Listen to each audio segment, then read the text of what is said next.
Hi everyone, good evening, namaskar, adab, sat sri akal to all of you as I welcome you to my third video of my ongoing channel. All is well in the boards. Now, lots of changes we are hearing in your exam, whether it be ICSE, UP board or CBSE, but now the things seems to be little bit stabilized because UP board very shortly is going to begin its exams. Within a month's time, ICSE and CBSE will also be starting their papers, so lots of stability is coming up. So moving away from the general things, today I'll be dealing with one of those subject and one of those papers which we generally tend to neglect studying or revising it because we believe that we are masters of that. हम मान के चलते हैं कि हमको English language में सब कुछ आता है और इंग्लिश लैंग्वेज तो घर की चीज़ है, आती ही आती है और यही सारी गड़बड़ी होती है और जिसका रिजल्ट में हमको दुष्परिणाम देखने को मिल जाता है। पूरा पेपर करके आते हैं मगर मार्क्स नहीं आते।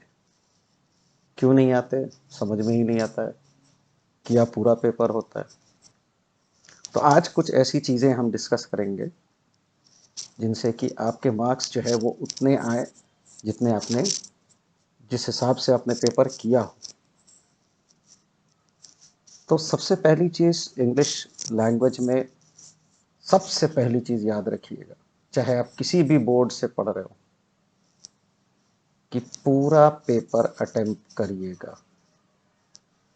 समय को बांट लीजिए, प्रैक्टिस करिए और प्रैक्टिस लैंग्वेज की ज़रूर करिए।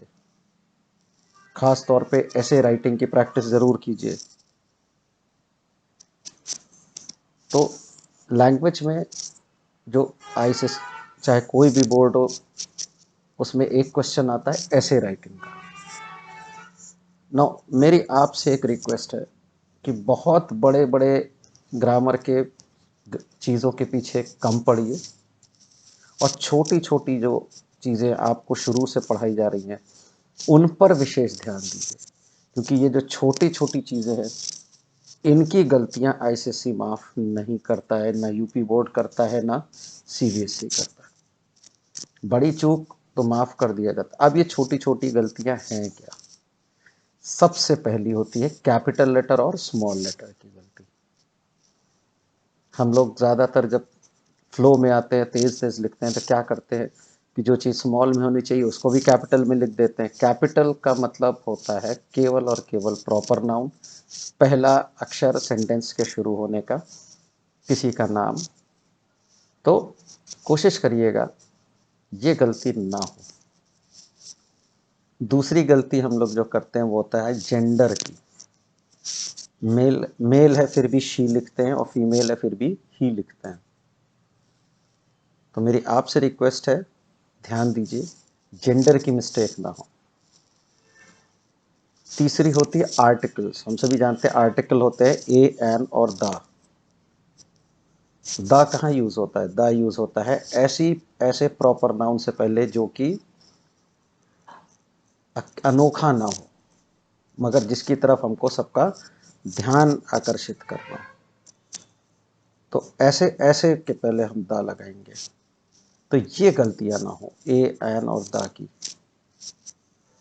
इसके अलावा हो गई टेंसेस की गलती। एक्सीडेंट सीन डिस्क्राइब करना है, दुर्घटना का सीन, या आप कहीं घूम कर आए हो ऐसी जगह, ट्रिप या किसी पार्टी को, और यूज कर रहे हैं विल। तो जब आप घूम के आ चुके हैं तो वो घटना तो पहले हो चुकी है ना, तो उसमें फिर आगे की बात क्यों, फ्यूचर टेंस क्यों? एक बहुत ही ये माइनर सा चीज़ है मगर ये गलतियां हो जाती हैं, तो इन पर ध्यान दीजिए। अगर आप 10th में हैं तो आपको ज़्यादा सिंपल फॉर्म आएगा या ज़्यादा कॉन्टिन्यूस आएगा।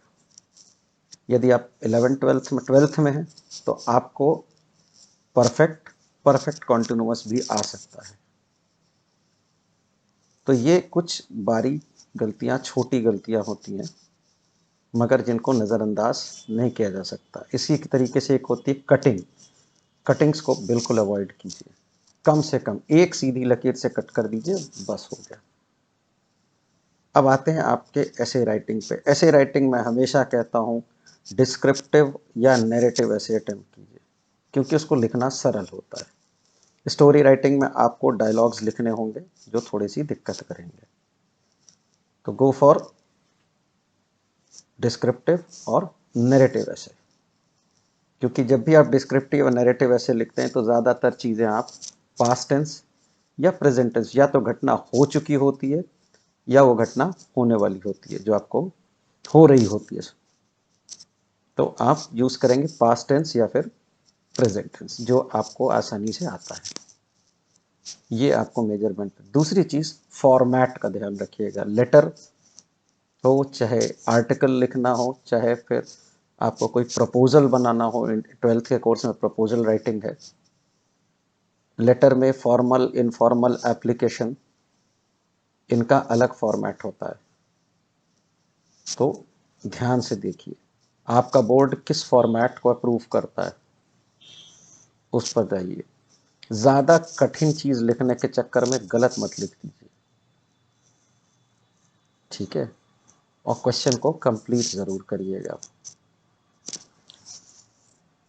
जो भी क्वेश्चन अटेम्प्ट कीजिए, जो भी हेडिंग ज़रूर डालिए। यदि आप ऐसे का क्वेश्चन अटेम्प्ट करें तो ध्यान से क्वेश्चन नंबर करेक्ट हो।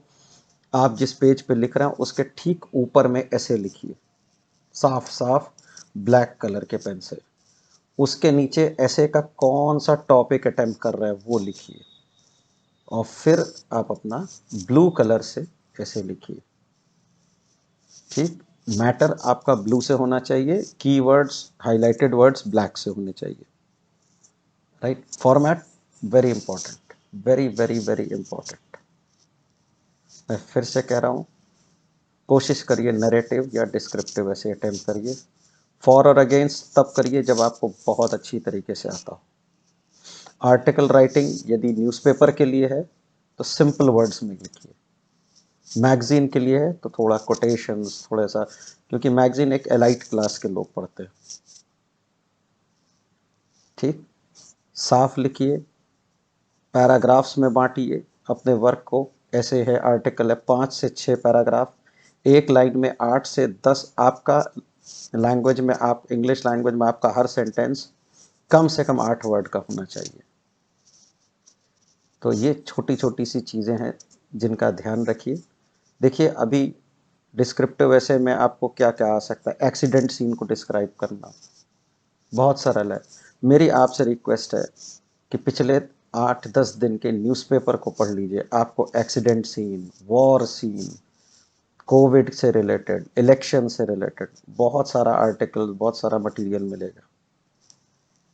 उनको पढ़िए, देखिए कैसे लिखा जा रहा है और उनको फिर इम्प्लीमेंट कीजिए।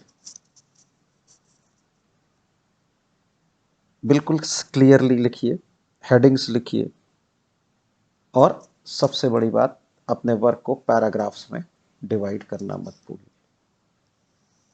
आर्टिकल क्वेश्चन जो होता है, नोटिस और ईमेल दोनों अटेम्प्ट करनी है। बहुत से स्टूडेंट्स हमसे कहते हैं सर ये क्या चॉइस होता है? नहीं, नोटिस और ईमेल दोनों अटेम्प्ट करना होता है आईसीएसई बोर्ड में, ध्यान रखिएगा।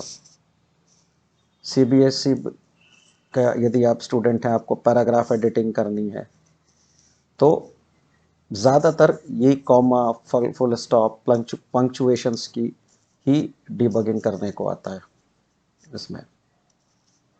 तो इन चीज़ों का विशेष ध्यान रखिए। यूपी बोर्ड से यदि आप हैं तो एक्टिव पैसिव पे क्वेश्चन आएगा, आपको डायरेक्ट इनडायरेक्ट पे क्वेश्चन आएगा। तो उसमें आपको जो मेन चीज़ है ना, एक्टिव पैसिव में क्या है, सब्जेक्ट का ऑब्जेक्ट, ऑब्जेक्ट का सब्जेक्ट, वर्ब का पास्ट टेंस, ये ज़रूर कर दीजिएगा। डायरेक्ट इनडायरेक्ट में क्या होता है, comma, inverted comma begin, inverted comma close, ये सब चीज़ें यदि आप करेंगे तो आपके मार्क्स नहीं कटेंगे। So children, all the best English language के लिए। कुछ और बातें मैं अपने नेक्स्ट वीडियो में भी बताऊंगा। तब तक के लिए गुड बाय।